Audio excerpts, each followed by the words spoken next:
Good evening and welcome to the June 15th, 2021 regular Planning Commission meeting. If any member of the public would like to speak on an agenda item or during public comment, which is for non-agenda items, please fill out a comment card located at the back of the auditorium and hand the card to Ms. Gentry, our recording secretary.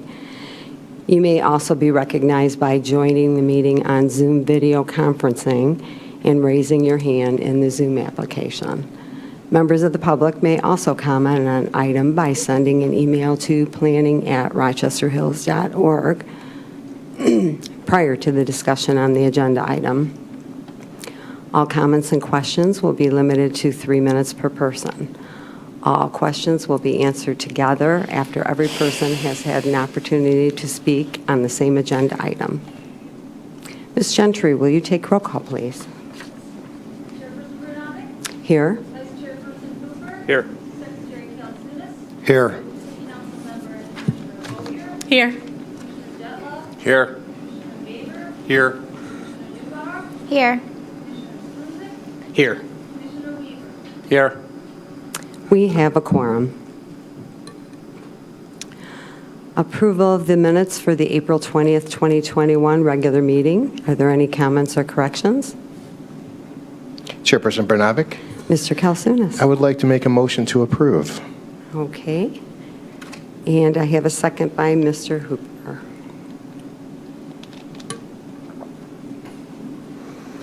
So I have a motion by Mr. Kalsunis, seconded by Mr. Hooper, for approval of the April 20th, 2021 regular meeting minutes. Take a voice vote. All in favor, say aye. Aye. Opposed? That motion passes unanimously. For our communications tonight, we had planning and zoning news for the May and June editions and the Road Commission Road Report second quarter. And I would also like to welcome Scott Struzik as our newest planning commissioner. So welcome. Looking forward to working with you. Move on to public comment, which is for non-agenda items. I don't have any speaker cards.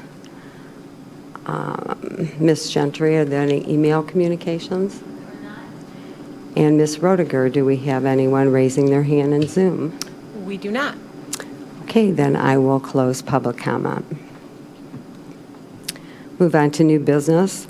Public hearing and request for conditional use recommendation, City File Number 21-002, R. Youngblood and Company, to operate a landscape plant material nursery on 24 acres at 930 Mead Road, located on the south side of Mead, east of Shelton, zoned RE residential estate, parcel number 15-02-200-016, and Ryan Youngblood is the applicant. And is the applicant at the front table? Yes, will you introduce yourself for the record, please? Yes. Hello, I'm Ryan Youngblood with R. Youngblood and Company.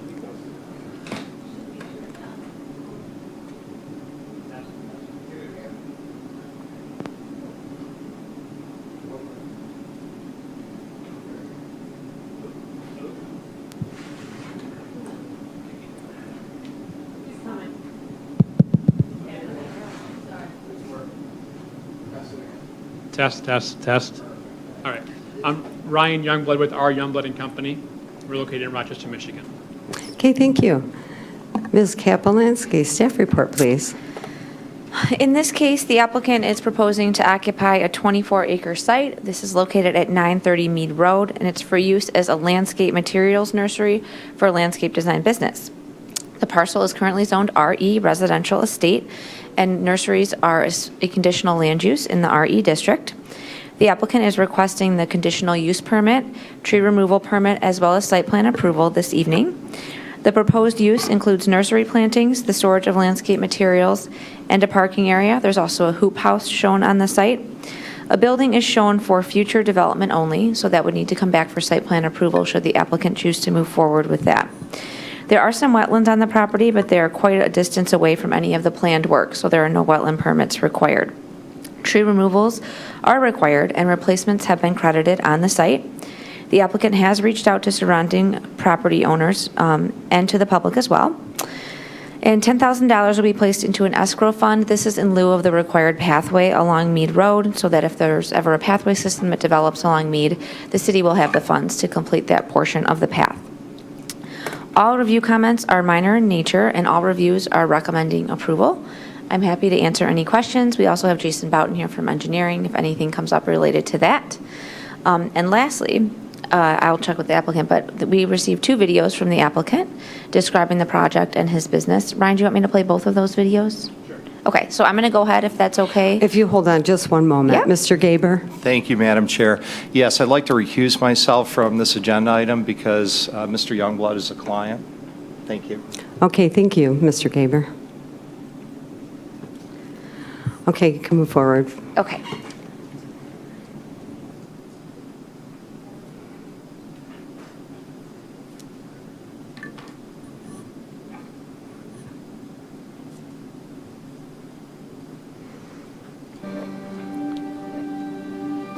Our Youngblad Company is a well-known company in the landscape, design, build, and garden care industry.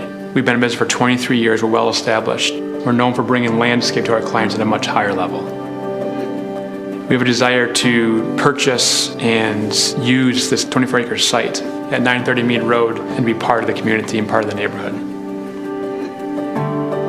The Mead Road site, in my eyes, is very unique in the fact that it's a beautiful site, first and foremost. I am setting out right now to purchase a piece of property that not only fits our firm, but fits all the adjacent land. The property is currently zoned for residential land use, single-family homes. You would expect close to 180 vehicles a day in and out of the community, and up to 60% of the trees could be eliminated to make room for those homes. So the proposed use is going to have less noise, less traffic than they potentially would see with a residential community. The only difference you're going to notice when our operation's up and running on 930 Mead Road is the fact that we'll have some of our trucks coming and going from the site. We have a morning load-up time, and then we have an afternoon unload time. In between those hour ranges, really the property is sitting in a very quiet state. One of the key elements that our Youngblad Company is known for is organization and details. We plan on implementing all those procedures, all those expectations right to this piece of property as well. The site is going to be preserved, and it's encouraging to see someone look at a site and see what they can do with the nature and the aspects of the site without having to clear it. Our proposed use for Mead Road is to use the existing curb cut and road that's been there. We're going to use the current building, the current parking lot. All the trees, all the landscape, we plan on leaving exactly as is. The site has not been used for several years. It's very common for a property that's been opened up to be taken over by an invasive species, what we call Russian olive. And so our plan is to go in to remove all the Russian olive from the site. And that area right there we dedicated to what we consider our agricultural land use, to be eventually growing stock for the use of our own company. In comparison to a single-family residential community which has no buffering from the residential use, the Our Youngblood proposal would have a 50-foot screening around the perimeter of the site. We plan on coming in and screening up any areas that are open that's exposed to the current homes right now so that we can coexist in a very respectful way with all adjacent landowners. In comparison, and from the proposal that I've heard that's been put in place, the 2 key words is maximizing the density from a development standpoint. And we are actually bringing a proposal that's doing the exact opposite. We are trying to reduce density. My wife and I actually resided with our 3 children just a mile and a half north of here. We're from this community, we live in this community, and we really want to be respectful to where we work and our clientele and our neighbors.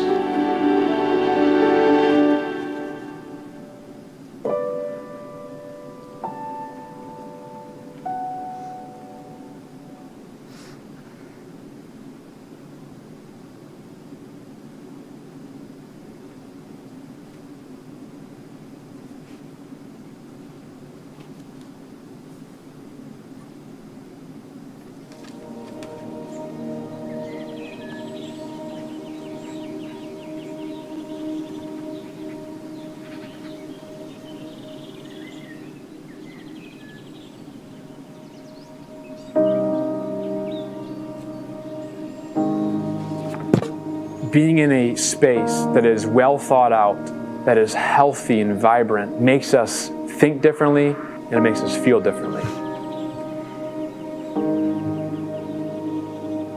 Life is busy. Life is moving fast, and I see it so much in our clients. A garden allows you to truly reconnect. A garden is a reflection of what you appreciate or what you enjoy. It's where memories are built, moments take place, and a garden is also a space you can go to find serenity, moments of quietness.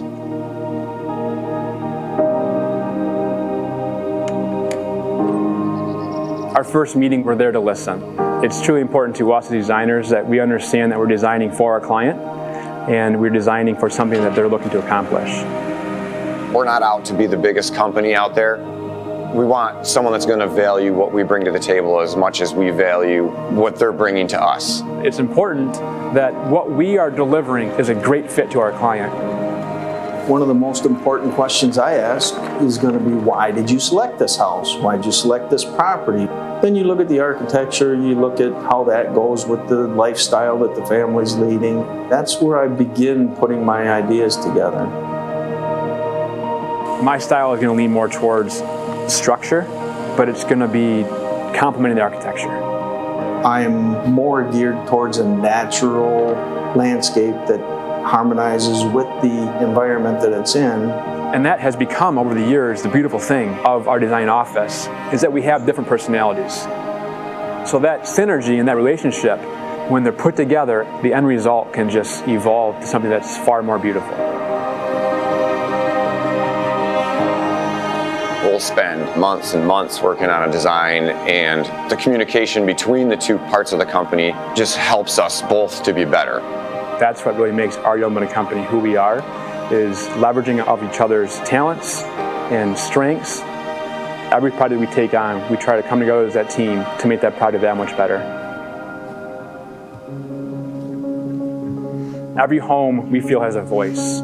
We have to study the architecture, we have to study the topography, study the surrounding environment, and blend that in with that particular homeowner, what they really truly want. One of the first things I do when I walk on a site, I'm absorbing everything I feel. The way the sun's rolling across the sky, how much shade and what my views are. I'm looking at different textures, different tones of colors, and how they work together. It's a geometric puzzle you're putting together in a way that nobody's done it before. Working with arc and tangents or ovals or rectilinear designs. Everything that we design within our office, whether it's the pool, the masonry walls, stone, custom metalwork, when we can think of it in our office, we can build it. When a design build project's finished, it's turned over to us on the garden care side of things. We develop a program that fits that particular property and their needs based on its design intent. We can be called onto a small lot in downtown Birmingham or large, sprawled out horse farms in the Metamora horse country. Styles of landscape can be different. You know, we have very modern, very straight lined, where we have other properties that are loaded with perennials and change from season to season. It's a living, breathing process. They take time to get established in the new soil, they take time to really flourish and start blooming and really giving back. We have the same crews going to the same properties every single week. They take pride in what they do, and they care about our clients. The standards for the way we do things are very high. And it's not done right until it's in the right place and it looks like it's always been there. It's truly magical to see something come from nothing to something that people come home to every single day, and it becomes a highlight in their life. The more and more I get ingrained in the process of building a garden and building a garden the right way, the purpose of a garden becomes that much more important to me. It's about creating a place where memories are made. It allows them to reconnect, to recalibrate, and to re-understand what life is all about.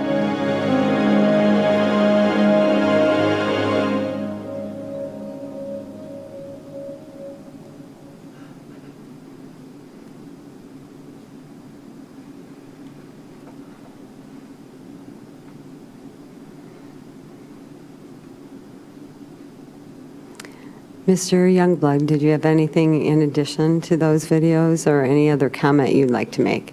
Sure. Everybody can hear me good? I would like to thank everyone for their time this evening, especially the planning commissioners and anybody that's joined to oversee the meeting this evening. Mainly, I don't want to reiterate myself what the videos portrayed the communication we wanted to get across as a company. We wanted to communicate in a clear and precise way our proposed use for 930 Mead Road. And we hope the videos did that, put a lot of time into it. I wanted to make sure that the videos communicate our excitement to invest in this 24 acres in the middle of Rochester Hills and actually preserve it instead of the opposite. And I think that's going to be a great asset to the community and the surrounding neighbors. And then mainly and most importantly, I wanted to make sure the videos communicated and that I communicate tonight that we want to really make a strong commitment to partner with Rochester Hills as a whole and also each and every landowner that's adjacent to the property, not just partner with them, but we partner with them in a very respectful way. And so hopefully the videos that were played tonight, the first video being the Mead Road video, portrays those three messages. And the second video is really put in place just to kind of communicate to each individual here this evening of who we are as a company, what our overall plan is. We're a very niche company with a strong focus. We're not a mass production company. We don't have huge room or huge growth plans in place. In a nutshell, we're actually overbuying size-wise, and the 24 acres is way more than we need, but we're doing that in a way to, again, to partner in a respectful way with our business. Thank you once again for all your time. Thank you. Mr. Kalsunas. Thank you, Chairperson Bernabic. Bear with me while I, there we go, figure out my new setup here. I think I've been on the committee over 18 years, and this is the first time we had a video that explains everything. So it's hard to, I guess I'll call that well planned, and it was a nice video. Especially the first one that discussed your intentions, but some of the things that I noticed on the intent in your intentions in the video and what is in the plan don't match up, and that's why I want to go over some of them. First one was screening. There was a section in the video that talked about screening on the southern border that is going to go up against the houses. And I don't know if that's in the plan or not, Ms. Kaplansky. If you could point to that for us. Yeah, give me a second here while I pull up the landscape plan. It's Because taking when a I minute looked to at the load. plan, I see on there was a tree, a site plan improvement area detail, but I don't really see any of the extra screening that we're discussing. Okay, so if you look at the landscape plan, there are quite a few obviously existing trees on the site. There's some additional screening proposed near the existing building as well. So Lands over here. impact, try and find it electronically. It's the third sheet from the back. So Can you pull it up on a screen? Yeah, I can pull it up. Yeah.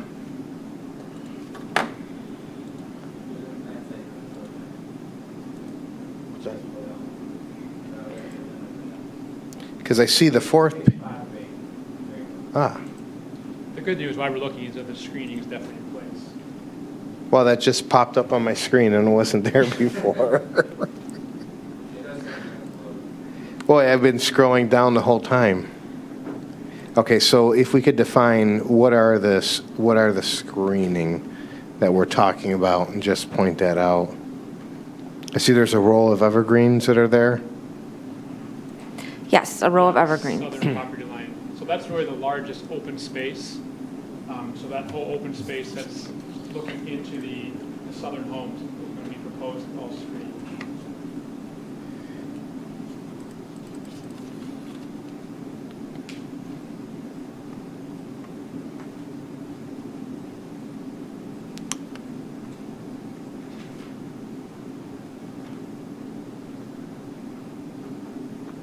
Good, I wasn't the only one with the same issue. No, it takes a while to load. Okay. There it goes. Okay. Perfect. So there's some screening that's shown right here. That's next to or adjacent to the existing building. And then, as you can see, there's trees throughout the property as well. But specifically, there's a row of evergreens that are proposed here. Where her mouse is, that's the open space.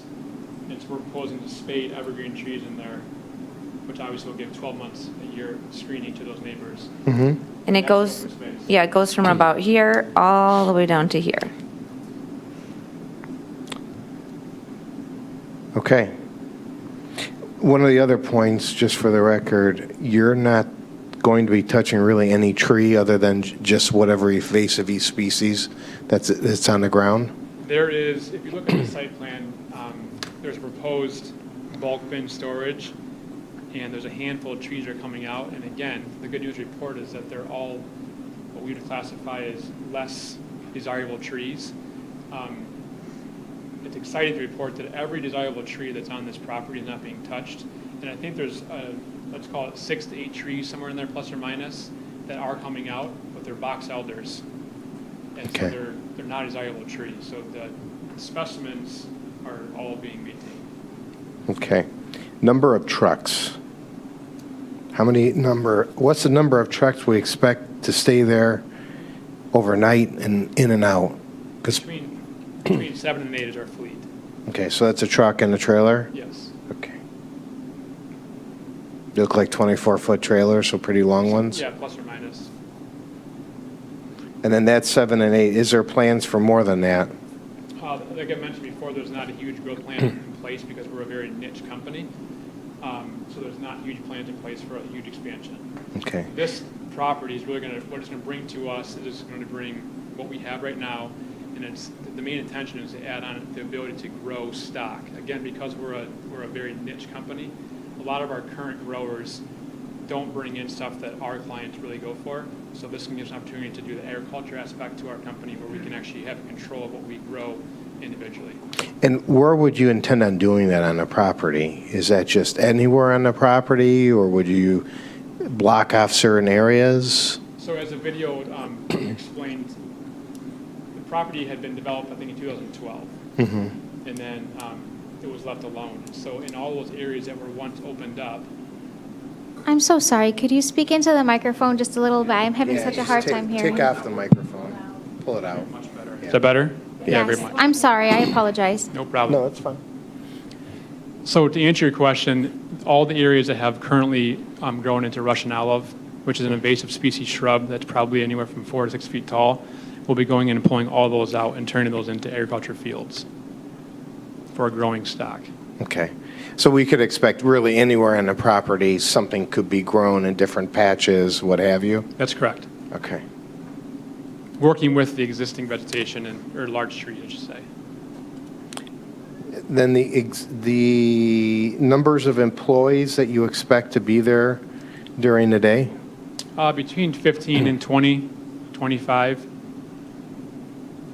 Then they would be working inside of, I saw you had some white brick building with a sign on it. That's our design office, administrative office. Okay. It's located in downtown Rochester, which we plan to keep. So that's where our office and all admin takes place. This is going to be for operation and growing only. And then their offices would be in the old prayer house? There will be production offices in there, yes. Be in there, okay. How many cars do we expect to have come here on a daily basis? If I have 25 employees? Between 15 and 25. Okay. So expect everybody to have a car, and then you have to travel the trucks in and out. Any plans for greenhouses in the future? They're actually proposed in the plan. We're not in the growing business from a greenhouse standpoint, but we are in the holding business for holding plant material for upcoming jobs. So those greenhouses right there are actually what we call hoop houses or shade houses.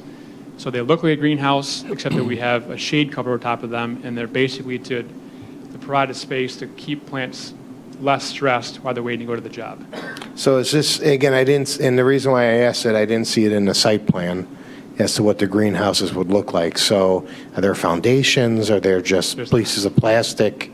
So I went back and forth with the building department on that, and once they realized what we're proposing, there's no foundations, they're completely temporary. They go onto a gravel base, and they can be put up and taken down in probably 4 hours. Okay, so they're temporary, Correct. somewhat temporary structures in a way.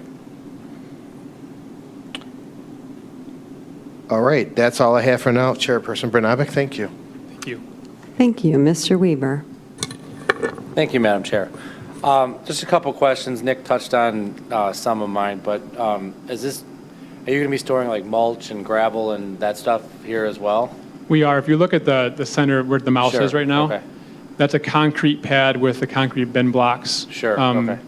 By intention, placed right there in the center of the property. Okay. Because that's where we'll be loading, unloading, stuff like that. So in those bins will be mulch, topsoil, gravel, stuff like Okay. that for our projects and for the growing. Okay. I asked because we got a letter of concern that there might be added smells. And I know mulch isn't the freshest smelling when it's first delivered, but and anyway, this is not a commercial business from the sense that I could go there and buy stock, correct? This is just for your use? That is correct. So this Okay. is 100% non-retail for our own project use. Okay, because that was another concern that this might cause added traffic up and down the road that residents may not want. And then you said of the 15 to 25 staff that are going to be there working full-time, is there going to be added horticultural staff to grow, or is it just to maintain, like you mentioned, the stock that you're bringing in and holding? There will be. So there's probably, once we are up and running with our growing, there's probably between 1 and 2 people there maintaining that product. Okay. I see that probably in a period of 1, 3, 4 years. That takes time to get everything ready and up Sure. and running. But that's an aspect that we're adding to our operation. So yeah, that does require oversight. Okay, okay. And how much stock, like plant material, are you thinking? Because I agree Russian olive is horrible, and I imagine you probably have a good growth of buckthorn over there as well. So if you clear all that out, how much room will that give you to hold your stock? We actually have it on the landscape sheet. Okay, I missed it. It's somewhat called out. So basically, to answer your question, about 50% of the property. Our goal is to turn 50% of the property eventually into where it's growing. Okay, And that's what we feel we can get with the dashed areas. We feel we can get without disturbing any of the major trees and all oh, that. I got you, okay, okay. Okay, that's all I had for now. I agree the site is beautiful, and if it's good use for it. Just a quick response to you on the smell. Number one concern in my whole entire business is the smell of mulch. Yeah. Everyone loves it, but they don't like the smell of it. Yeah. So by intention, we're putting it, like I said, in the portion of the property. Predominant wind is southwest. So our goal there is that it's located there from a noise standpoint where it's at, and predominant wind would be picking up and taking it across to the Metro Park? The Metro Park across. Okay. Okay, thank you. Yep. Thank you. Ms. Newbar. Thank you, Chairperson Brnabic. So one of the issues that was brought to our attention was the hours that the machines would be running. Can you tell us what hours the machines will be running? So our company starts at 7 a.m. That's when machine would start at 7 a.m. And then our goal is to have crews back around 6:30 p.m. unloaded and gone. I do want to be very clear about that. We're in the landscape business and the growing business and agriculture business. So our number one driver is weather. So we have a business model in place where we're controlling our budgets and our costs, and we want to reduce overtime as much as possible.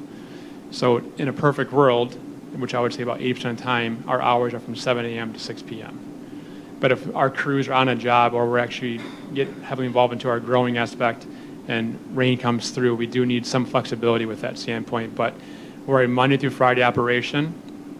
The one key benefit here from all neighboring properties and the community is that we're strictly a residential firm.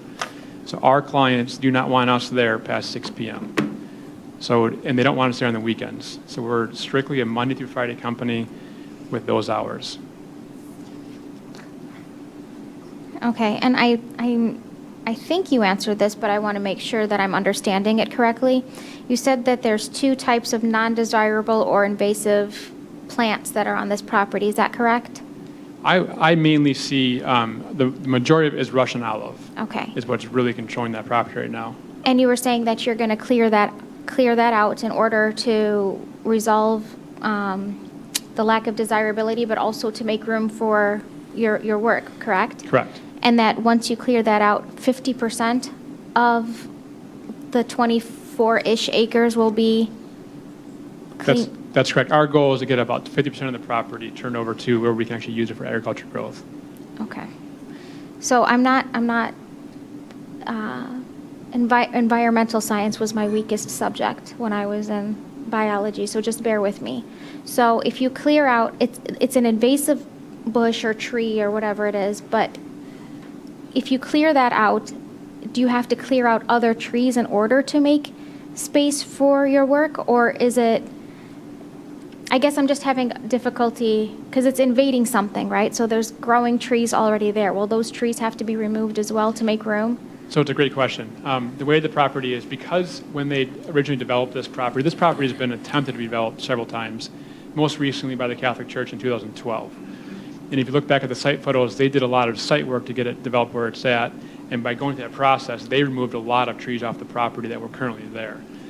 And again, whenever you remove trees of that nature and you bring in sunlight, it allows this Russian olive to take over, especially when it's not being maintained. So currently the Russian olive is in a young state. I would say anywhere from between 1 and 3 years of the growth. And so it's an immature plant, and it's just a point that we can go in with a certain implement that we have that actually takes that plant out. So to answer your direct question, we can do this without disturbing the trees. Okay. And the good news about that too is that all the trees that are in with the Russian olive are poplar trees, which in a sense, that's a debate for another night, but that's another non-desirable, somewhat invasive tree. But all of the nice perimeter trees, specimen trees such as walnut, oak, sycamore, all those trees are all on the outskirts of that property. Okay. So if I'm understanding correctly, the definition of invasive or non-desirable growth on that property now covers 50%, not more, but just 50%. Is that correct? Plus or minus. Ish. Like Yes. how much ish? Honestly, like I have it could go not. up to 75%? Or? I would say it's probably closer to 75%. If you went and walked the property, you'll see that the property is strongly controlled right now by Russian olive. Okay. Okay. To the point that the average person would question what our overall plan is. Okay. But we have the mechanisms to take care of that. Did you have the opportunity to review the letter from Ms. Hill? I did. Okay. Is there anything you'd like to address with respect to you choosing Rochester because it was just an easier solution than to fight with the people in Shelby about it, or? I guess the background history of that is that we were working very aggressively on purchasing a piece of property in Auburn Hills. And in the 9th inning, after getting full approval and support by the city council, we came to realization that the property, the environmental consultant made a mistake in their report, and so the property was heavily contaminated. So in that process, we had to find a temporary location, which happened to be Shelby Township, which is one of our vendors, which is Shelby's Greenhouse. It was never our intent to be at Shelby long-term. Our intent was always to be in an area like this because this is where most of our work is. So to answer your question on, I think her name was Melinda Hill, Yes. Very genuine concerns and great questions she has. We've been down and all through that with Shelby Township and the neighbors, and I'm delighted to report that when we first moved into Shelby Township on a temporary basis, the neighbors had strong concerns, very strong concerns. But we've actually received a letter that went out to the C&G newspapers that addresses all the concerns and how me as a leader and the owner of my company have actually built all the confidence with each one of those neighbors and the city planner over there. Yes, And we so we did see that, and I'm only asking for the sake of creating a record. So Yep. I do appreciate everything you've done, and they were very favorable in showing that you worked with the residents. I just wanted to ask just one more question. One of the issues that she's having, and some of the other residents may have, is that right now you're proposing to use a small percentage of the property for, and like you said, to preserve the trees and all of that kind of stuff. And she's worried about, large expansion in the future. Could you address that as well? Yeah, the simple way to address that is that, as I mentioned before, I've been in business for 24 years. We do not have a large growth pattern or model built in place. That's not my desire. My desire is to maintain the status quo that we have as a company, which is a very niche, small, focused company. So there's no intention of massive growth, we're overbuying for the simple reason of investment, long-term investment, and to partner in a respectful way. Very good. Thank you so much. That's all I have. Thank you. Thank you. Dr. Boyer. Thank you, Chairperson Bernabek. Oh, thank you very much for the presentation. You kind of remind me of Insane Pools and Lucas, and that I got that impression like you're going to go that route with these insane landscaping. So that was what I didn't realize that until you showed the videos. But very nice. I love gardens. I love the green spaces. And so your offices are in Rochester. So this is nice because it's close then for your offices. Yeah, that's our desire, yes. I think one of the questions that Melinda Hill had was, do you ever see you guys taking the route out and going east and then going on to Winkler Mill to route around, or are you always going to come out and go towards Rochester Road? We would 100% always go west to Rochester Road or Sheldon. I will not allow one of our single fleet trucks to go on Winkler Mill. It's because that was rough condition. Because that was what I think one of the issues that Ms. Hill had is that, if you guys start, running those down that way, it's, the dust that'll create is going to be. And all the good news too is that all of our work heads west from that location. Okay. And the question of, you said you have 15 to 25 employees, but most of those will go out and be at sites doing things? Correct. So they're not all going to stay there though. And then, so when you said you have the morning load and then the evening, so in the morning when you load up, is that like between 7 and 9 and you're out? And then you're coming back, it's probably like 6 or 7 you're coming back, but in the daytime you only have a few people there. Correct. And then the rest of the time be quiet. All right, great.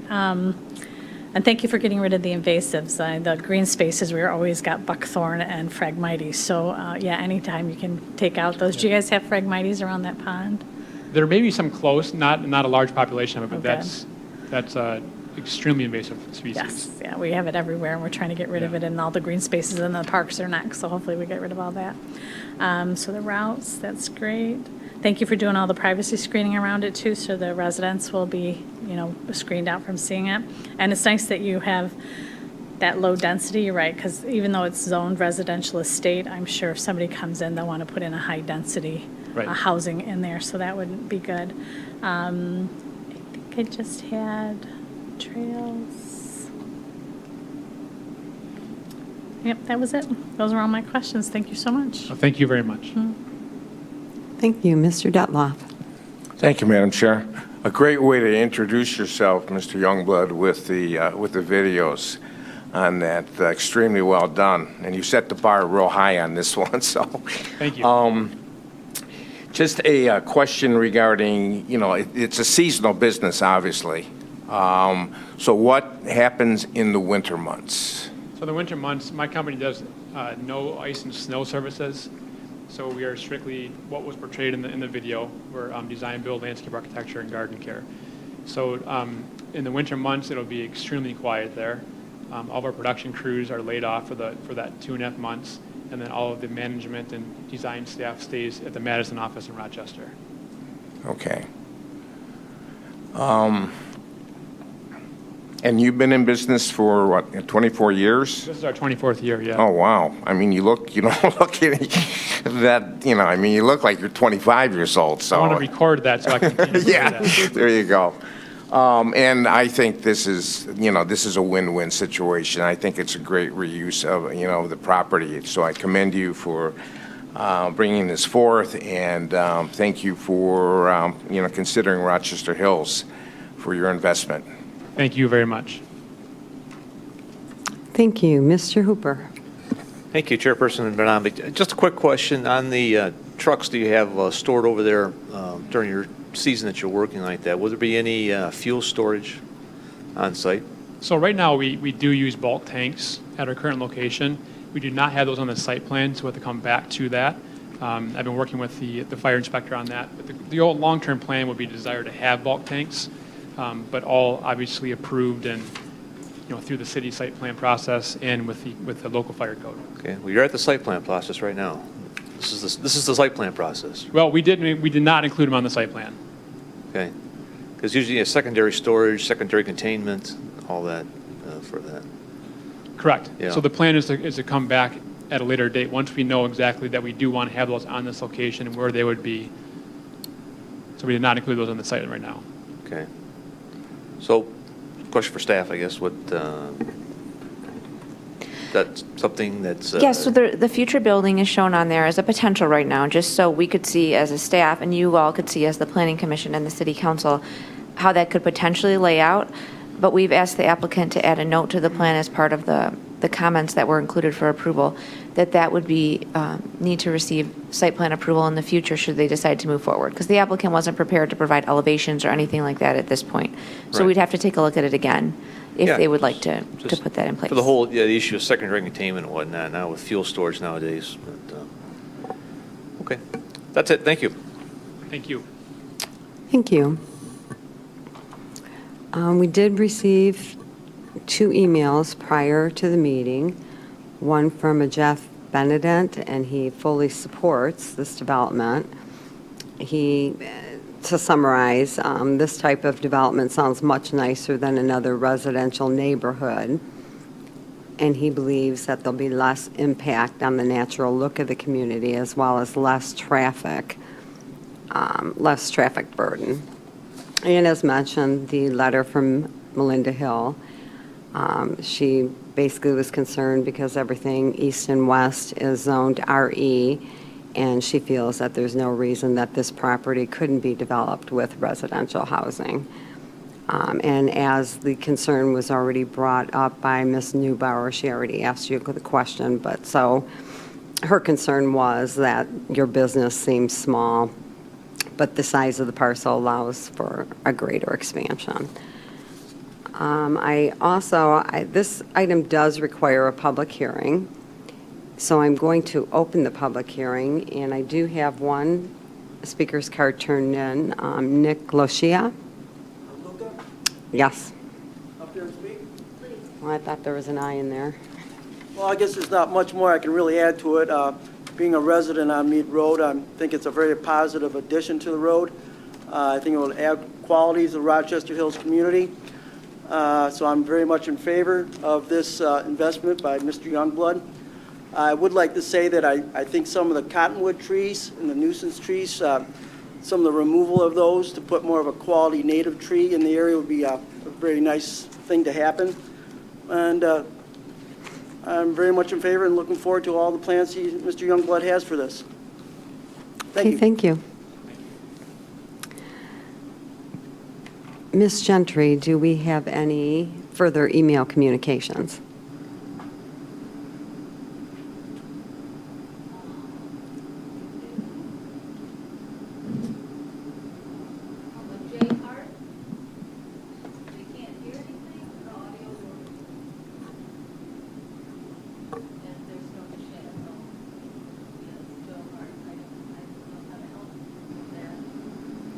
We do have a Joe Hart that is an attendee in the meeting right now. So we do not allow chat at our meetings. So it might be something with his audio at their home. So Okay, do we have any hands raised in Zoom then? we do. We do have. Speakers? Yes, okay. Yes, so let me open up to the Zoom for the broadcast, and let me allow Ms. Lisa Wojciechowski. Right now, her microphone is muted.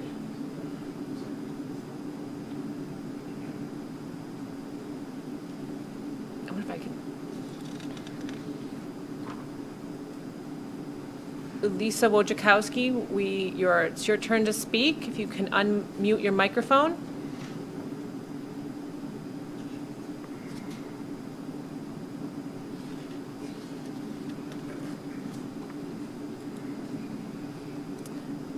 Maybe we'll come back to her. I know we have another gentleman here in the audience. All right, we'll come back.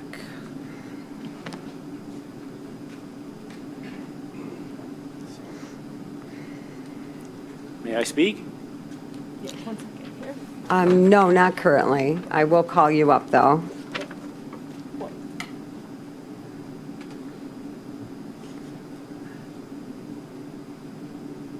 Was that the only speaker we had on? It was. Oh, on Zoom, okay, I didn't realize that. Yes, you can come back up to the microphone. I'm sorry, I thought we had other people that had their hand raised in the Zoom. That's okay. This is my first planning commission meeting. My name is Mark Trahan. I live directly across from the property. I've lived there for 11 years. And frankly, I'm glad to see the disposition that I sense here in the room tonight. I think this is a marvelous idea. The last thing that area needs is another subdivision. All you have to do is look at the intersection of Sheldon and Mead Road. It's mostly impassable, especially if you don't have an SUV. And if you were to put in another subdivision east of that, I'm afraid that whole section of Mead Road would represent that.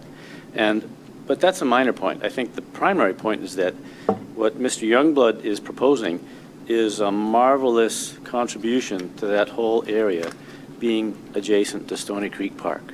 So I fully support it. Okay, thank you. Mr. Kalsunas. Thank you, Chairperson Bernabic. Okay,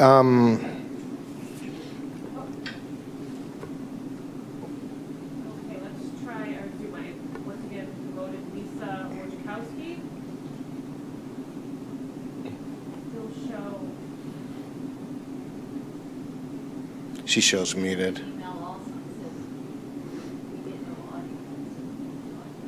I think you called me. Yes, Ms. Wojciechowski? Yes, I really didn't mean to speak. Unfortunately, we've been trying to listen to the entire meeting, but we've been muted up until the last few minutes. So unfortunately, we missed everything. Okay, I do apologize for that. Do you have comments that you have that you, based on the emails or correspondence you've seen before this meeting? So since I haven't heard what was said, I am familiar with the project, but our main concern is that we do live adjacent and we were worried about the noise. Unfortunately, I didn't hear anything about that, so I hate to bring it up again if it's already been discussed, but that is our major concern. Mr. Youngblood, would you like to respond to that, being she didn't get to hear previous comment? Absolutely. Lisa, can you hear me? Yeah, I can. Okay. Thank you for your time and thank you for your questions and concern. To answer your question, we had mentioned that topic came up, and it's a very respectful question. So we're a residential company, so all of our clients that we work for are, like yourself, residential, and they don't want people there after hours. And so our company runs on a Monday through Friday schedule from 7 a.m. to about 6 p.m.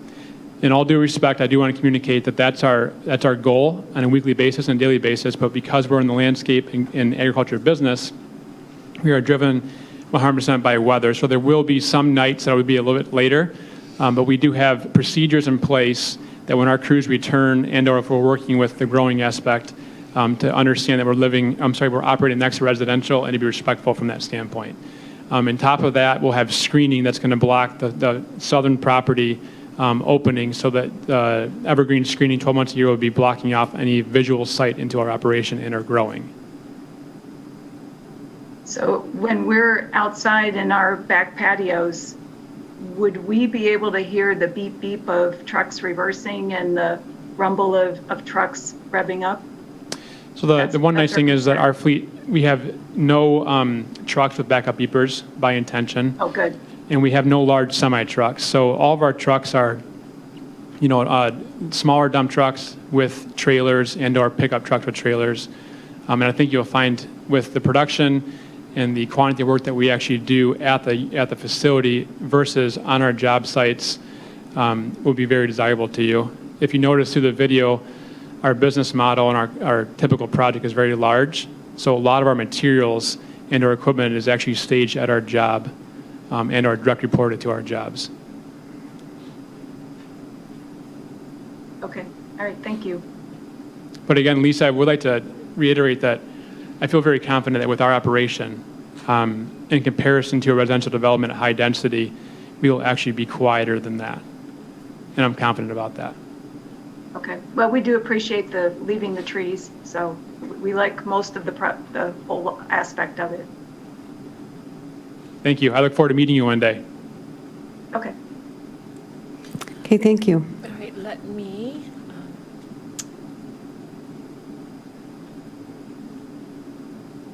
All right, so now we have another gentleman now. So I do believe we have our audio fixed. We do apologize for anyone for that. We do have another person who would like to speak.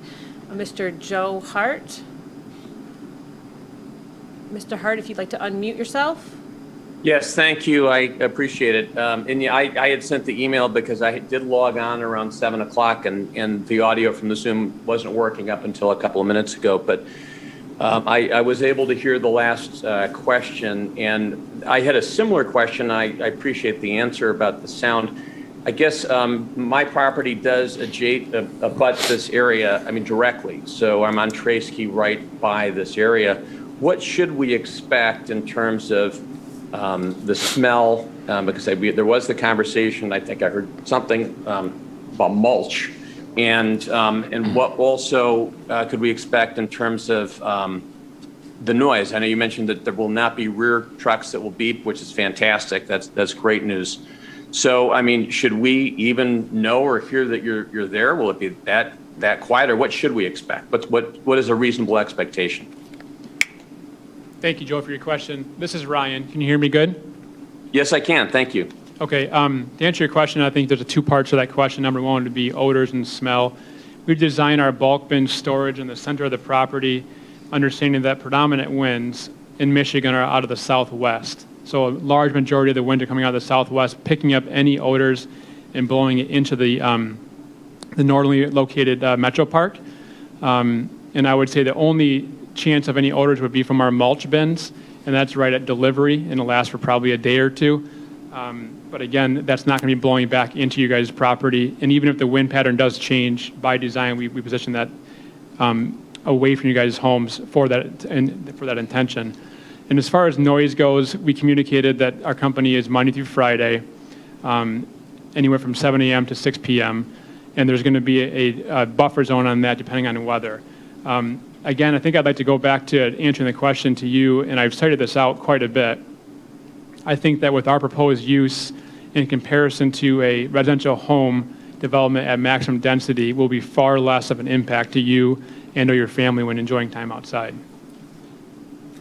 Because keep in mind that a residential development has no hours, and we're going to have hours.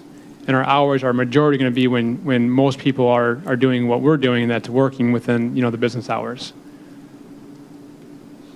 Thank you for that. Just to clarify on the mulch, will the mulch be stored anywhere near the property line or where the gas easement goes, or will it be on the other side of the property? Where exactly will that be? The mulch will be located. You should have received a site plan, but the mulch will be located in the center, basically the center of the property. So from your home north of you, and probably halfway between your house and Mead Road itself. So again, predominant wind coming out of the southwest, picking that up and carrying it, across the road of Mead Road. Okay, I see. That's helpful. Thank you. And just not to belabor the point, but just to clarify what you're saying about the noise and the versus the other residential.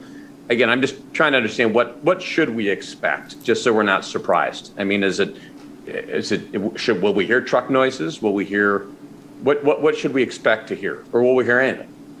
I think that you'll hear more noise than what you're hearing right now, but I think with the reality of what we're proposing to preserve this property from a visual and noise standpoint, it's far better than anything you could expect with other developments.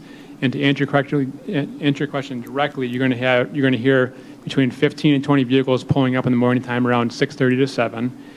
You'll hear equipment getting loaded at 7 a.m. between 7 and 8, and then all that repeating itself around 6 to 6:30 p.m. Again, all of our equipment is smaller equipment. We don't have any large equipment with backup beepers. That's all removed for these reasons alone. So keep in mind, Joe, and I think this is something to build faith in, is that we're leaving our property and we're going to properties like yours.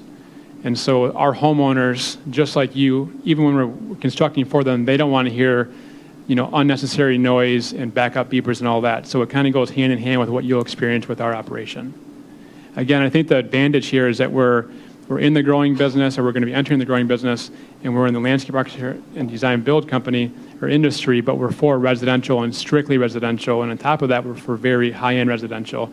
So we're not a commercial-based company. where we have more parameters, I guess, in place for us to be respectful to residential neighbors. Okay, thank you. Okay, thank you.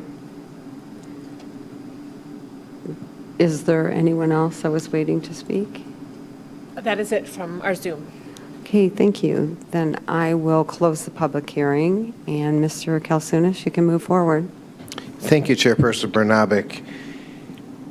At our last meeting, we had a conditional land use, and it was quite contentious. We had it was interesting debate over the subject, as well as a decision for us as planning commissioners where we have to look at the reasons for the conditional land use,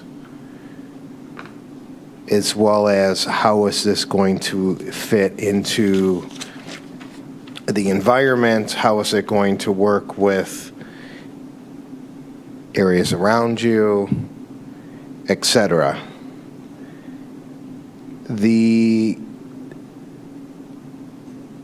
One of the things that I had a concern about with the last one was that there wasn't much in the way of business or anything like that around there. Plus, they were building a large building on a property which is nothing like we have in that area.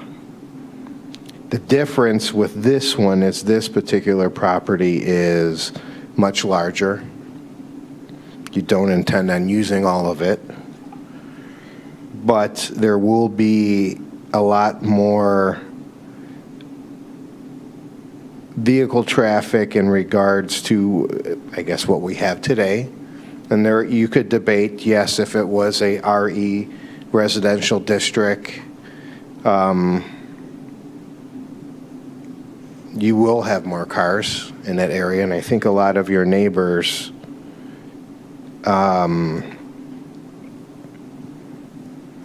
prefer, I guess, what you're putting in front of us today.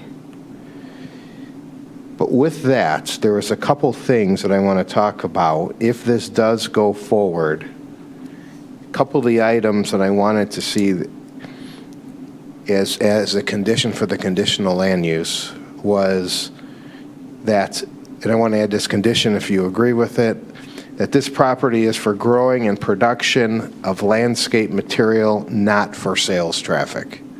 I believe you mentioned that in the meeting in the minutes right now, and is that okay if that's a condition? That's 100% okay. I have no desire to be in the retail business. So no retail works. This is just for production. Because then that's going to add to the extra foot traffic, et cetera.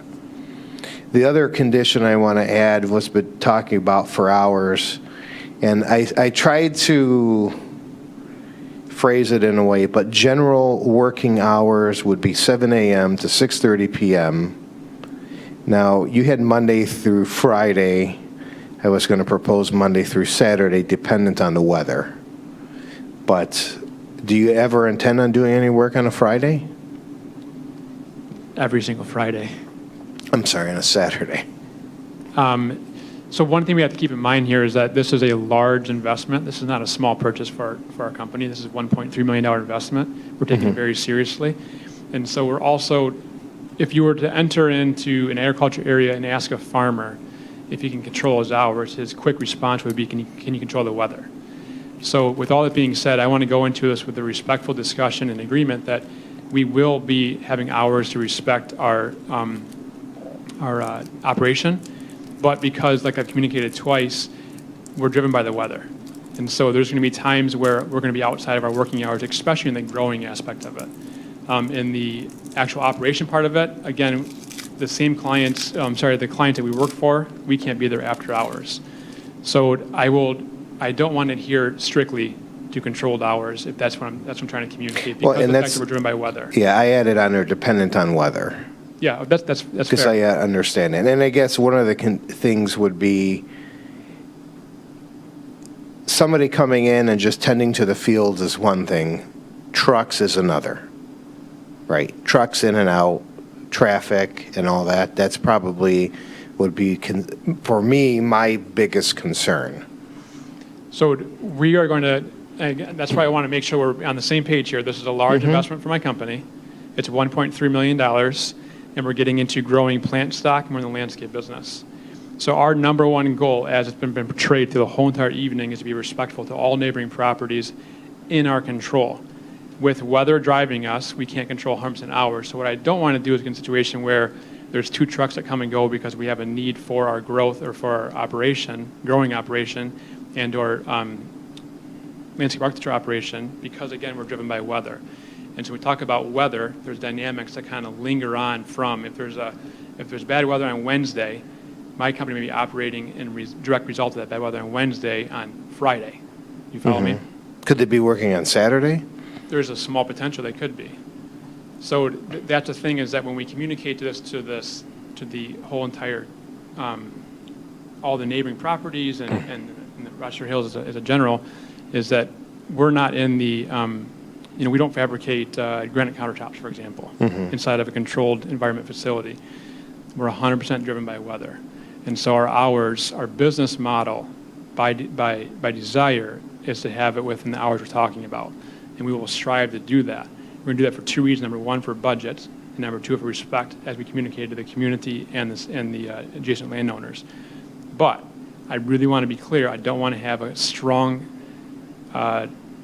add-on to this agreement. I can't invest $1.3 million in a piece of property and then only work Monday through Friday, no matter what happens with the weather.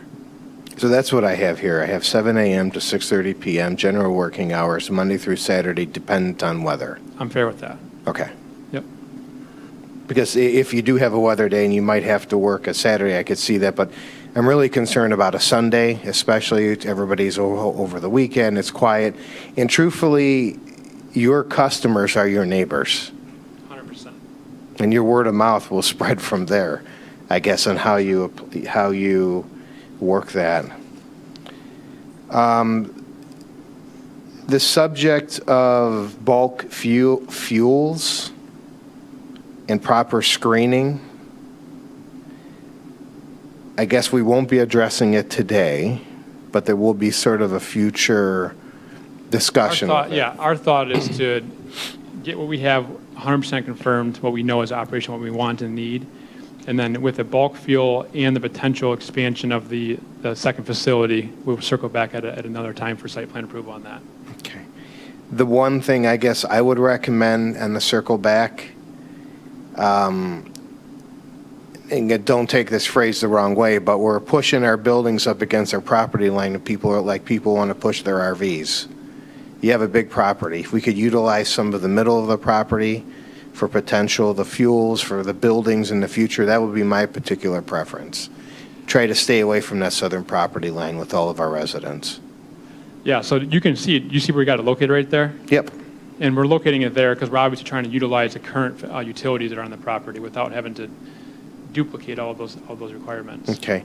I guess next time, keep screening in mind and different things like that, on how can we hide the building or what can we do with elevations, et cetera, in order to keep it less of an eyesore to our neighbors. Right. Understanding there's utilities in that. So with that, Chairperson Bernabic, I would like to move the motion in the packet for the conditional use approval in the matter of City File number 21-002, R. Youngblood and Company. The Planning Commission recommends to City Council approval of the conditional use to allow landscape nursery in a residential district based on plans dated and received by the Planning Department on April 29, 2021, with the following 6 pre-printed findings and 2 added conditions. 1, that this property is for growing and production of landscape material, not for sales traffic. And that's general working hours are 7:30 to 6:30 p.m., Monday through Saturday, dependent on weather. Support.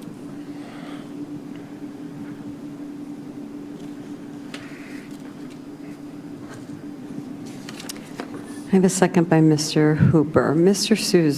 Struzek, did you have comment? Yes, I had some questions. There's going to be some funds made available for pathway completion. Are there any conditions that are tied to that? Does it have to be used at that property? So I can let Jason comment on this a little bit further, but it's my understanding that those funds will be put into an escrow account to be used for a pathway to be constructed on this property should pathway system ever develop along Mead Road. Okay, is there any expiration to that where the funds are returned, or? I don't believe so, but Jason, do you know? Thank you. Thank you. I have a motion by Mr. Kalsunis, seconded by Mr. Hooper, that the Planning Commission recommends to City Council approval of the conditional use to allow landscape nursery in a residential district. Is there any further discussion on the motion? Take a voice vote. All in favor, say aye. Aye. Opposed? That motion passes unanimously. Chairperson Bernabic. Mr. Kalsunis. Thank you. I would like to move the motion to approve a tree removal permit in the matter of City File Number 21-002, R. Youngblood and Company. The Planning Commission grants a tree removal permit based on plans data received by the Planning Department on April 29th, 2021, with the following 2 preprinted findings and 2 preprinted conditions.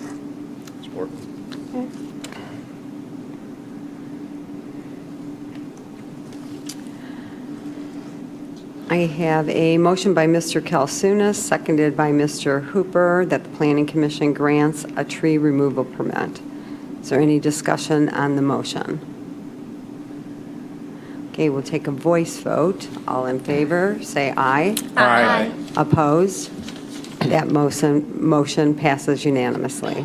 Chairperson Bernabic. Proceed, Mr. Kalsunis. I would like to move the motion for the site plan in the matter of City File Number 21-002, R. Youngblood and Company. The Planning Commission approves the site plan based on plans dated and received by the Planning Department on April 29, 2021, with the following 4 preprinted findings and 2 preprinted conditions. Okay.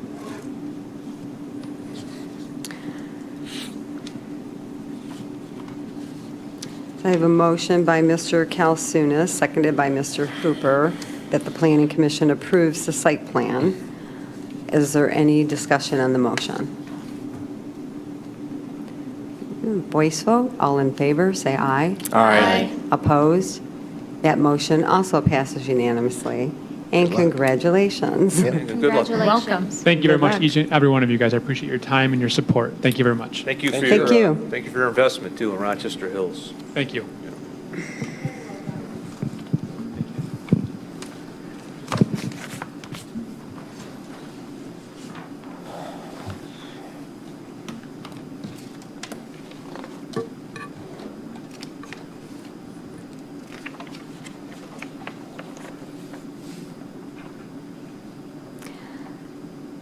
Okay, I will move on to our next agenda item, a public hearing and request for conditional use recommendation, City File Number 21-016, SOS Auto Services, LLC, to operate an auto repair facility at 1862 Starbat Drive, located east of Crooks, north of M59, parcel number 15-28-177-022, zoned Rock W, Regional Employment Center. Stavaggio Nazar is our applicant. Good evening. Good evening, everybody. Thank you so much for having me. That area is already a place where there are other shops open. For example, I believe last month you guys had another meeting where Marshall's Auto Repair was there. I would just like to say I'm only 21 years old, and I would like to start something for myself. Me and my brother are operating this by ourselves, with the help of my dad, of course. And I'm going to school for mechanical engineering, and cars have always been a really big thing for me, and I wanted to start something for myself and for my family. Currently, I have no employees. I It's just me and my brother working at SOS Auto Services. Okay, thank you. Ms. Kapelansky?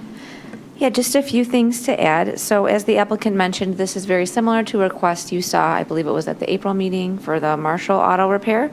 This is in the exact same industrial park on Starbat Drive. There are no site plan changes that are proposed or required, and auto repair services are a conditional use in the Rec W district, which is the zoning of this property. Staff is recommending approval of the request. Thank you.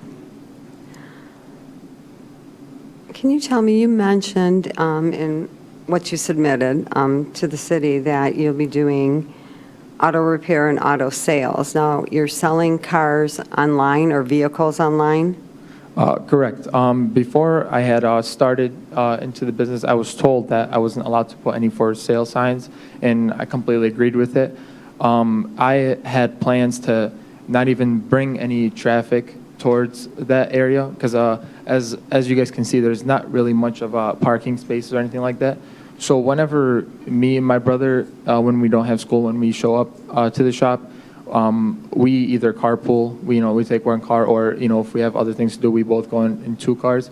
But I don't even intend on causing any traffic over there. Me and my brother have found a sort of a loophole to not worry about customers and kind of just build up by ourselves for ourselves. So I won't be causing any traffic, any parking, like any other shops over there. Not that I have any complaints towards anybody over there. Okay, and you also mentioned that no cars will be left parked out of the shop if the vehicle is damaged. Do you also do auto body repair? That is correct. I do just about everything. No vehicle will ever be parked outside. As the goes for with my insurance covers all vehicles that are parked inside of the shop once I leave. If a vehicle was taken out, it probably won't be left outside for more than a few hours, and it will never be left outside after hours, that's for sure. All vehicles will be parked back inside, and any vehicle that is completed and is ready for sale, it will be left outside for in a parked space for just a few days or about a week or so. But it would never be left outside looking damaged or anything like that. It'll always be completely finished and detailed and cleaned, but never have a for sale sign. It'll just be a parked vehicle. Okay. I guess out of curiosity, since you're selling cars online, are you purchasing these at auction and bringing them in and then parking them at this? And will you be parking them? That is correct. Vehicles will be bought from auctions, and they will come straight and go and be parked straight into the shop. They will not be left outside for any reason. I will never be buying. I will never be overbuying any vehicles to where I don't have space for them. Because like I said, it's just me and my brother that are operating, and for the location, there won't be any noise that to annoy anybody really, because it is going to be all in an enclosed area. With a dealer license and a dealer permit, we aren't allowed to operate outside of at least a 1,300 square foot area enclosed. Okay, in addition, you work on brakes, tire rotations, oil changes, anything else that you would want to mention at this point? Yes, so I am trying to get my own licensing for brakes, suspension, all that stuff. But as of right now, I will be getting some help from Marshall's Auto. Okay, thank you. I guess what I would like to ask the planning department is it possible to send a notification out on Starbat to the Rec W buildings? Not all of them probably could fit this purpose, so I guess I'm saying similar buildings to make these so these business owners or managers that are leasing buildings are aware that the auto service center is a conditional use. Because it's true, this is the second one we've seen since April that no one had a clue. I don't know if there's confusion because, excuse me, because collision and repair is permitted use, or if it's just no one has a clue.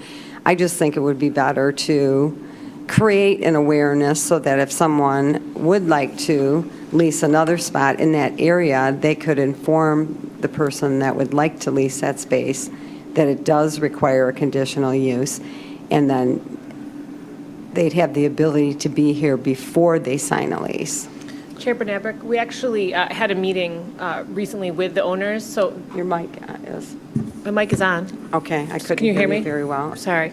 Okay. That whole area in Starbat was once owned by Steve Stolarick, and his properties recently sold to another company, a management company. They've done a lot of work out there. We've just seen they've done a lot of refinishing of parking lots and painting of buildings. And we did meet with them recently to go over all the permitted and conditional uses and to establish those lines of communication. So we have done exactly that already. Oh, okay, great. That's good to hear. Okay, thank you very much. And Ms. Dumbauer. Oops, can you hear me? Okay, Now we can. thank you. So you mentioned that you would be operating this with your brother, which I think is great. I love family businesses, and I love the idea of a small family business starting in Rochester Hills. But you said that you weren't sure of the days and hours because of school conflict, and do you have a set schedule, or is it just going to change with your engineering schedule, or how are the hours going to be determined? So I will always try my best, to keep a 9 to 5 Monday through Friday, and on a Saturday 9 to 2 closed Sundays. But with that, I will always try to make my school schedule match up with my work schedule, because of course you can't really have a building open that's leased that needs money every month and not show up to it. I currently right now work 2 jobs. So I work from 9 to 5 and then 5 to about 11 o'clock. So I'm pretty good with time management. So trying with school, even if it means having somebody else over there. Meanwhile, if I have to show up to a class, it has no other hours. I will try to leave it open. And like I mentioned earlier, I won't be having a lot of foot traffic. I won't be waiting on any customers because me and my brother have found a loophole to where we don't really need anybody to show up for us to keep the business going. Okay. And so how many cars are you able to keep parked? I'm sure it's in the plan, but you said you were going to buy and purchase. So how many do you plan on keeping, I guess, in stock at any point in time? So not much. The whole aspect of it is to move everything pretty quickly. Keeping a vehicle for way too long is a loss. There's no point for it to stay there. So probably as soon as it gets done, it's gonna go up for sale like right away, taken away right away. And so as we are only allowed to sell online, if it doesn't sell online within a week, I have talked to a bunch of other dealerships, B-lots, that are willing to take the vehicle from out of my hand right away. Even if it's a $1,000, $2,000 profit, the vehicle is moved, I can go ahead and invest into another one. So I don't need to keep anything over there for longer than a week or 2. Very good. But how many can you keep at one time, do you think?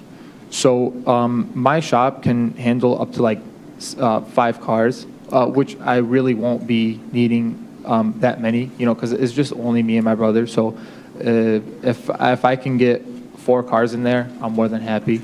So like I said, at the end of the day, all vehicles have to be parked inside. So if I see that I can't park another vehicle in here, then I simply will not be betting on it anymore. Okay, very good. Thank you so much. No problem. Thank you. Thank you. Mr. Hooper. Thank you, Chairperson Bernabik. First of all, I support young business owners. I support making a new career for yourself. I'm wholehearted in all that. The only question I have on this, different than Marshall Auto. Marshall Auto, licensed mechanic, a repair facility. This it says it's a repair facility. It's not really a repair facility because, like you admitted, you don't have a license to repair vehicles. You may do that in the future, but not right now. You're a used car sales outfit. Here's what I'm gathering. Is that correct? Sort of. So I am currently in the process of getting all those licensing. But so when I got the shop, I didn't know about this whole planning thing until about April. And so before, when I got the shop and signed all the paperwork and got the lease form, then later on in April, then I got the planning. So that's what kind of slowed me down because I wanted to make sure I was able to continue to operate, for me to continue with the licensing and all that, just so that I won't be in a tough situation where I can't even operate in this building. Right. No, I drove by today and I saw you or your brother were meeting with a client to sell a car today. Oh no, no, I didn't have no clients today. It was my friend. He just came to work. Or somebody did it. It was a vehicle right by your. What kind of car was it? It was like an SUV. With the gray, silver SUV. No, silver SUVs. Something like that. Oh, well, maybe it's because it looked like there's several businesses there that are selling. Yeah, so the way the parking structure is set up is what my landlord has told me is first come, first serve. So nobody has specific parking spots. So right.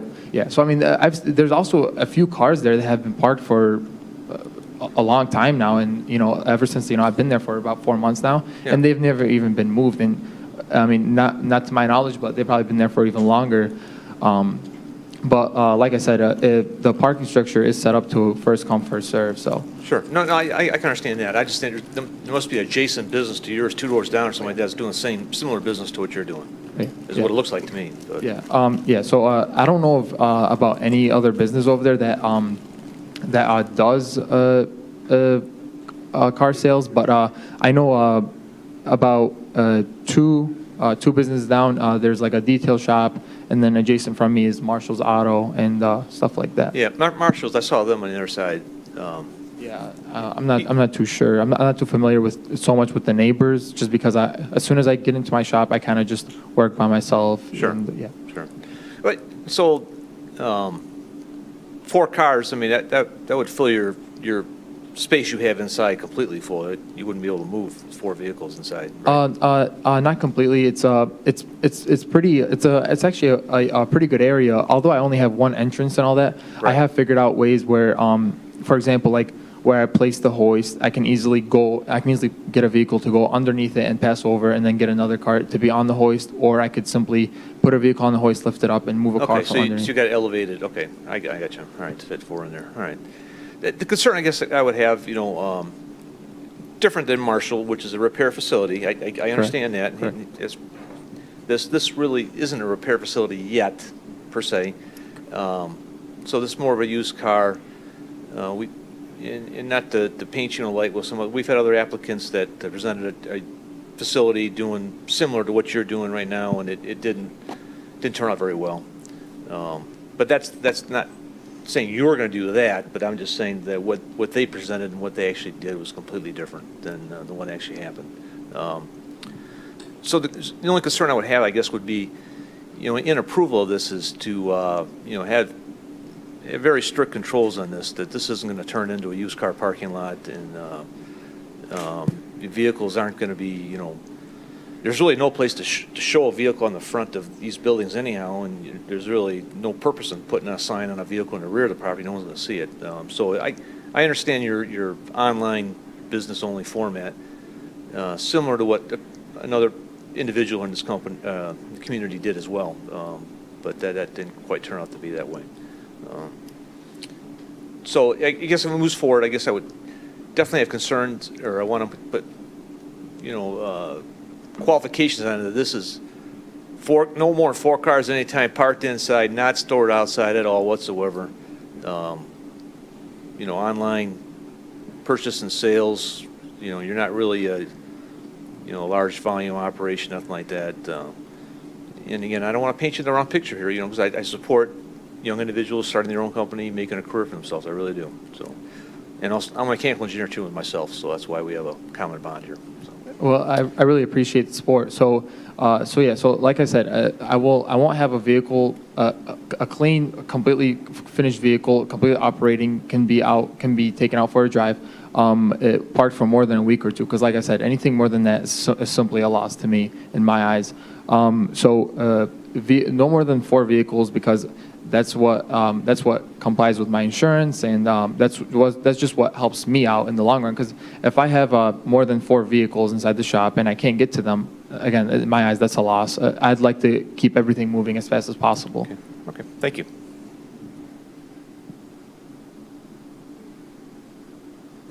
Thank you. Mr. Detloff.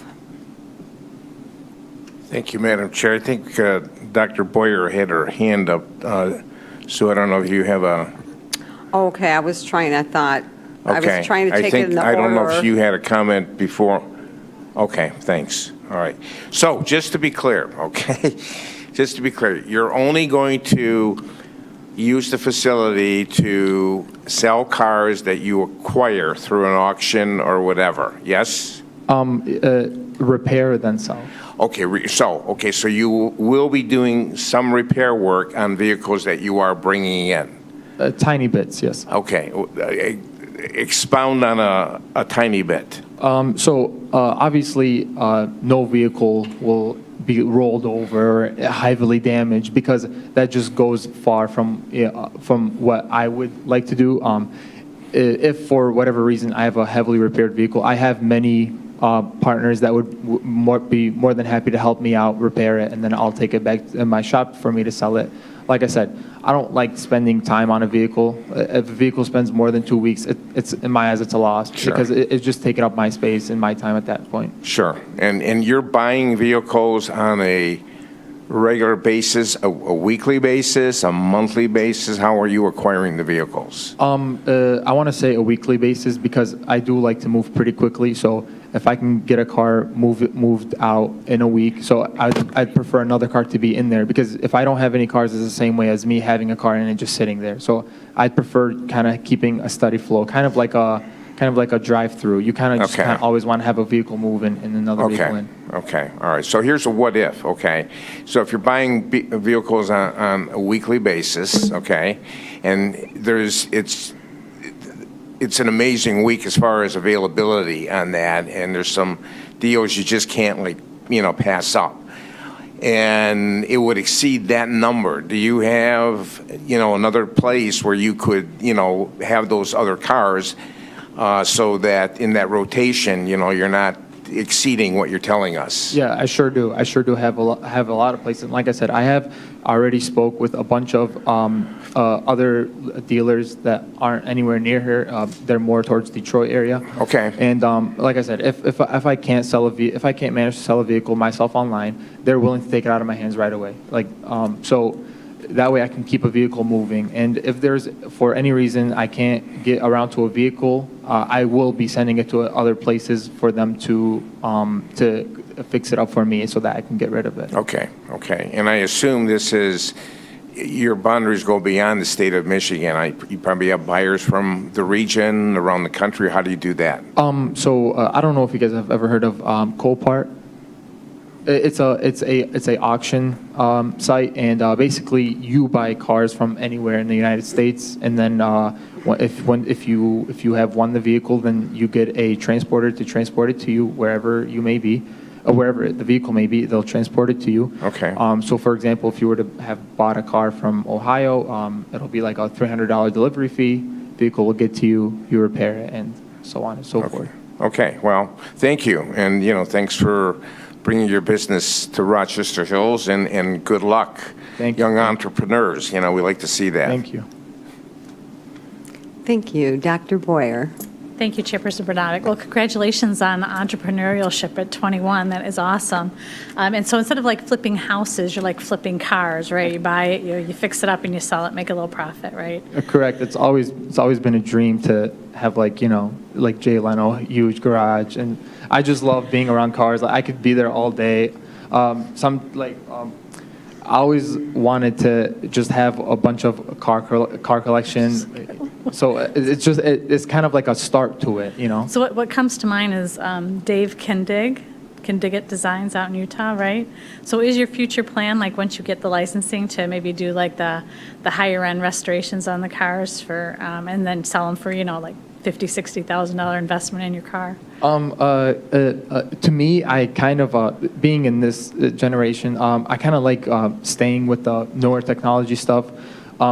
Growing up, everyone always told me, "Oh, don't mess around with German cars," but I did the opposite. I went straight for German cars. I feel like it's more fun to work on something that's a little bit harder, something that requires more computers and stuff like that. I feel like they're even a much greater investment because German cars are more of luxury cars worth more money. So I feel like I see a little bit more potential in there if you work with it, if you work smart with them. And what about like Pimp My Ride, like trying to make it like, those kind of, is that the future maybe? If, maybe in the future, because I am like a gearhead, so I do enjoy horsepower and all that stuff. And for my friends, we do every now and then. Like, for example, my friend has a BMW, so we have like a stage tune, big turbo, intercooler, and all that stuff, later on, so like right now I have a 3-year lease with this, and if I can manage to make some good profit, I am thinking about opening a much bigger collision And build shop. your reputation, right? That's always a good thing. Exactly. And back to what I was saying, I plan on not relying on any customers. I plan on like just relying on me, myself, and the motivation that I have towards my drive. All right, great, thank you. Thank you. Thank you. Mr. Struzek. Hello. I have a few questions that are a little overlapping, so I'll be kind of brief with them. What is the total vehicle capacity inside of the building? Well, it can take about 6 vehicles, no problem. And there's still room to work and all that, taking off a bumper, having a little bit of room to work in the vehicle. It's pretty easy. With like all due respect, getting into this business what was not easy. I don't really have anybody to help me out with all the paperwork and all that stuff, so I am kind of learning as I go. I'm learning about a bunch of new stuff. I planned everything out to make it as easy as possible for me to work, and I have no intention in bothering any of the neighbors. And the reason why I chose this kind of location, it's kind of hidden. It's not something that a dealer would want. But like I said, I don't have any intentions on causing any traffic or causing any backup in the building. Okay, and then you had mentioned that vehicles that were completely finished might be stored outside. What's the maximum amount that you're going to do for that? 3 or 4, like to the max. Like I said, that whole back row and all the parking spots that are over there in that image, they are first come, first serve, and they're almost always empty. So if my vehicle parks over there for about a week, and it will be moved out as soon as possible. Okay, and then you had mentioned brake jobs and suspensions and those kind of things. Is that going to be for only the vehicles you're selling or for other vehicles? Most likely only vehicles I'm selling. Working with people is kind of difficult. Everybody kind of wants work for free, so I just intend on working for myself. It's kind of difficult working with a customer because they always have something to complain about, in my opinion. Okay, thank you. I appreciate it. Thank you. Thank you. And I would imagine that the building that you're leasing from, if you bring too many vehicles in, is going to have something to say about that if they're not. So starting out with my lease, we did go through everything. They do know that what we're doing, what we're operating, and even with my neighbors, I have spoke to a few of them, like for example Marshalls and the business like right next door. Going back to trying to keep a fast pace, I never intend to keep any vehicles for more than a week. So. And I don't want any traffic over there to begin with, because that's vehicles that I have to worry about, that that need to be taken care of and stuff like that. accidents happen in parking lots, so I would like every vehicle to just be out of there as soon as possible. Okay, and we will take you at your word. This is all on the record. Actually, there were a decent amount of vehicles parked in the back, because I did go view the building myself, too. Yeah, none of those vehicles are mine. So those vehicles, I don't know whose they are. I've never, wondered or asked about them. There's a few vehicles that have been parked there for, like, I don't know how long. I mean, there's literally rust going on to them, so I don't intend for my vehicle to build up any rust, so I plan on it to be fixed and gone. Okay, thank you. Mr. Hooper. Thank you. So you read the proposed motion in the packet? I'm sorry, what was Have that? you read the proposed motion in the packet? Are you familiar with it? The terms and conditions in the packet. Yeah, I'm pretty sure, yeah. Okay, well, number 3 was cars left overnight will be parked inside the building. I'm sorry, say that again? Cars left overnight will be parked inside the building? Correct. So no outside parking? Correct. Unless, I mean, like I said, if the vehicle's completely done and it's just waiting for it to be sold, it might park over there for about a week or so, but like no longer than that. Okay, well, that's not what this says. So that's the disconnect is right now. I understand, but like maybe after hours it will be brought back inside, but during operating hours it will be parked outside for about a week or so, but like not left after hours because, like I said, complying with my insurance agency. Yeah, okay, that's fine. So just you leave 5 o'clock, everything that you own is inside your building. Correct. Okay, and you say you could jam 6 in there, reasonably 4 works. Yeah, so I can easily jam 6 or 7 in there, but once you jam that much, there's not a lot of room for working. So vehicles that are done during business hours, they will be taken out just to keep a little bit more room, and then be brought back in once we're done with work. Okay, well, at this point, rather than focus on numbers, if you comply with the condition, which is no cars left at night, everything you do during the day, if you're finished with it, you bring it back at night, you're not, then that's agreeable to you. Yeah, so complying with my insurance and all that, but with all due respect, if I may ask you a question? Sure. Would it be a problem if a vehicle were to have been left outside? Well, that's the condition. You're getting a condition to use the property with this specifically here, so then you would be adverse to this condition. I understand. So no, yeah. You're okay with this? I'm okay. Okay. Based on that, I'll move the motion in the packet with the recommends approval of conditional use approval for the SOS Auto Services project with the following 6 findings and 4 conditions. And specifically, condition number 3, cars left overnight will be parked inside the building. Support.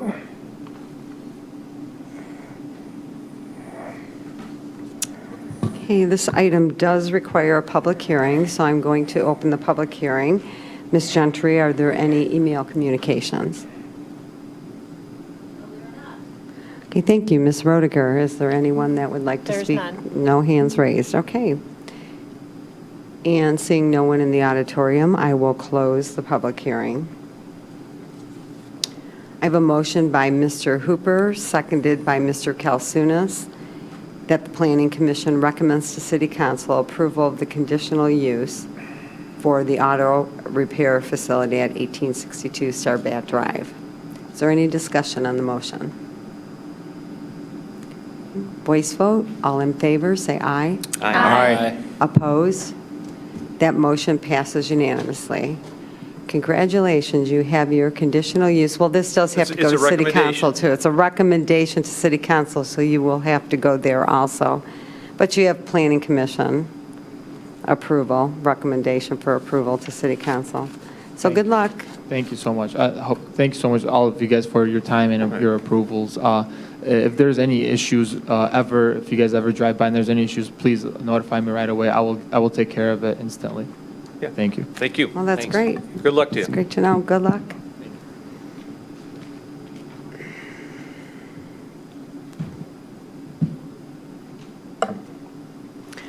I'll move on to any other business, the electronic plan review.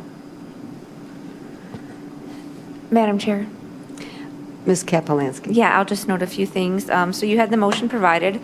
The plan was to get this to you before you saw your first electronic plan, but it just happened to come on the same meeting. So from this point forward, you'll mostly be seeing plans reviewed electronically, just as you saw on the Youngblood landscape plan.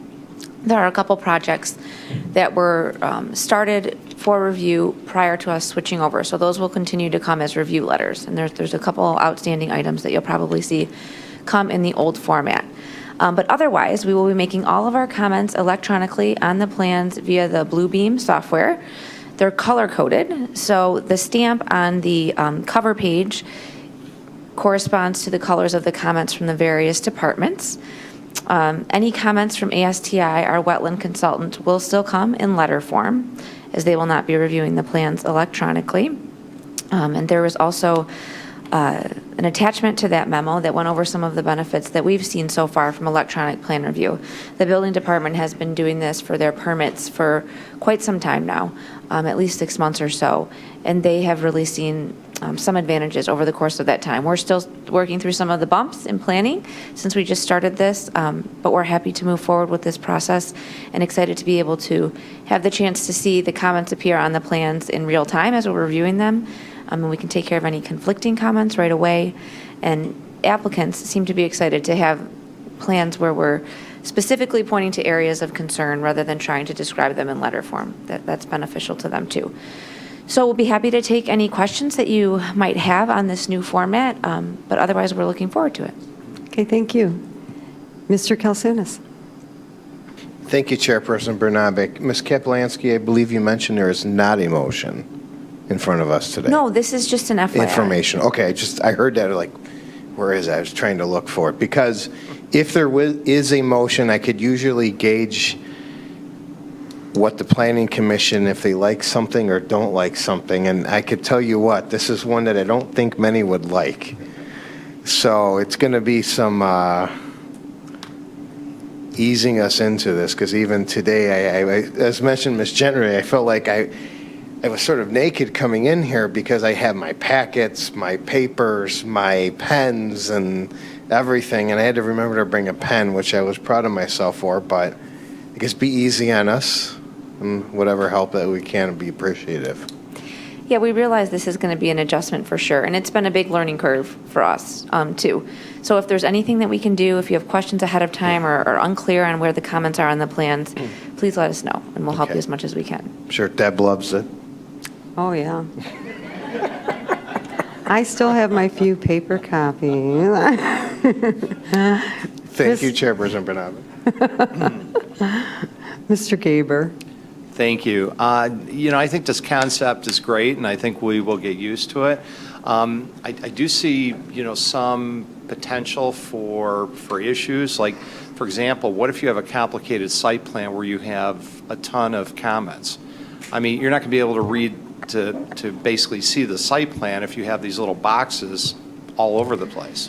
So our goal is always, and will continue to be, to send the plans to you with mostly minor comments and sometimes requests for waivers and modifications. So you're right, some of those early iterations of the plans could have a lot of comments, and we've talked about that internally. How do we address that, and how do we send that to the applicant so that it's clear?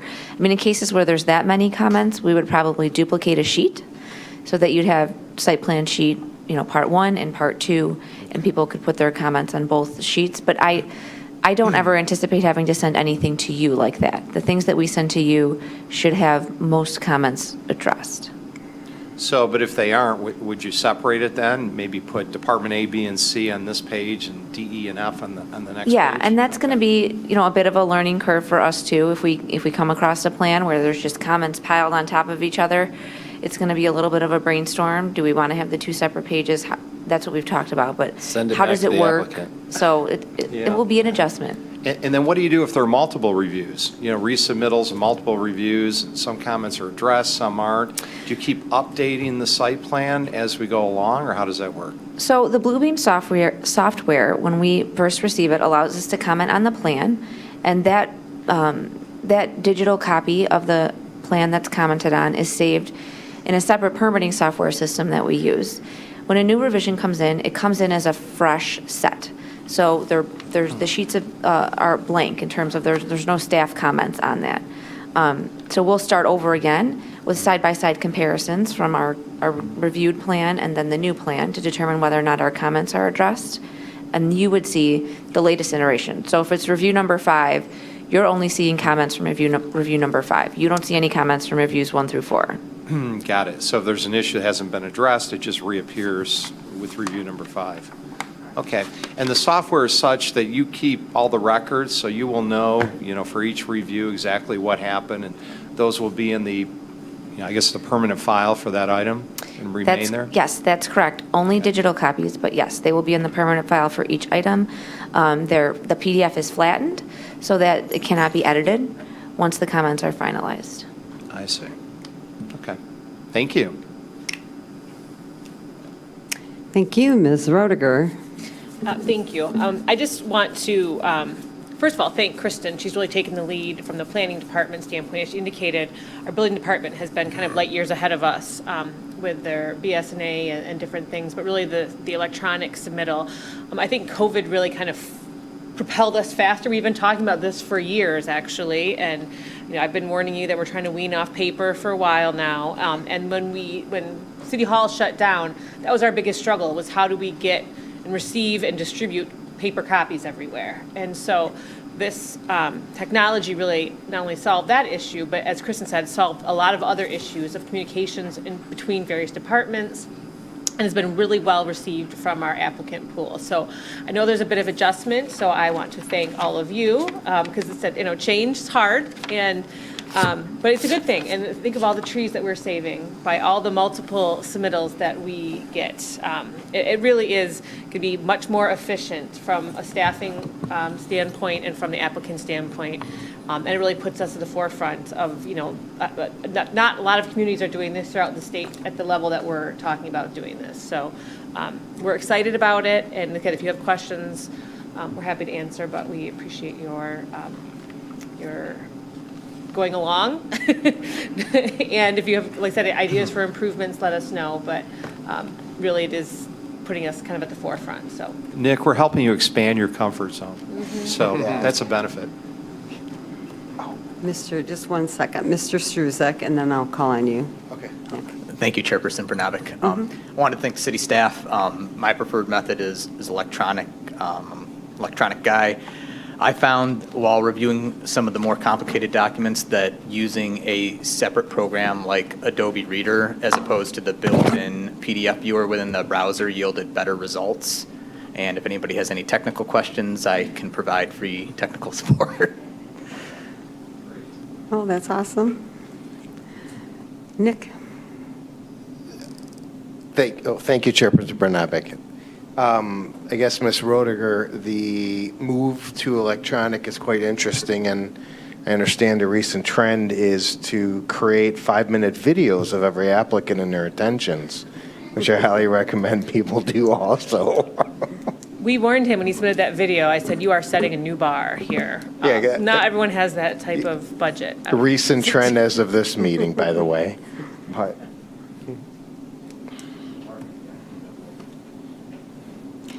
So do we have any word on the possible June 29th meeting? Yeah, thank you everyone for responding. So we have an applicant who has submitted plans for a senior living facility. They're in for review right now. They would like to proceed with the June 29th special meeting with the huge caveat that their plans have to be ready to go.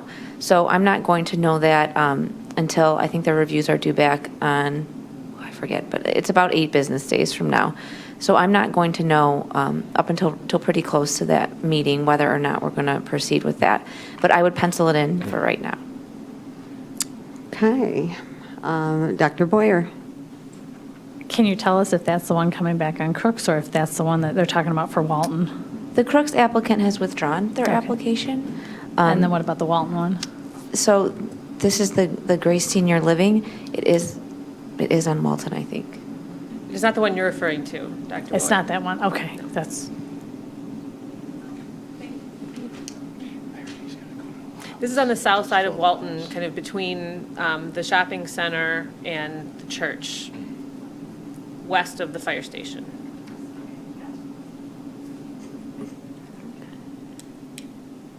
So, which means there's a possibility of the June 29th meeting, and if not, then our next scheduled meeting would be July 20th.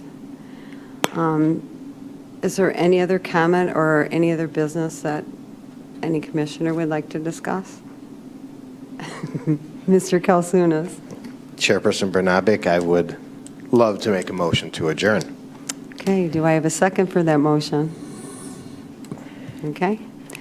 I have a motion by Mr. Kalsunas, seconded by Mr. Weaver for meeting adjournment. All in favor, say aye. Aye. Opposed? That motion passes unanimously. Good night, everybody. Have a safe drive.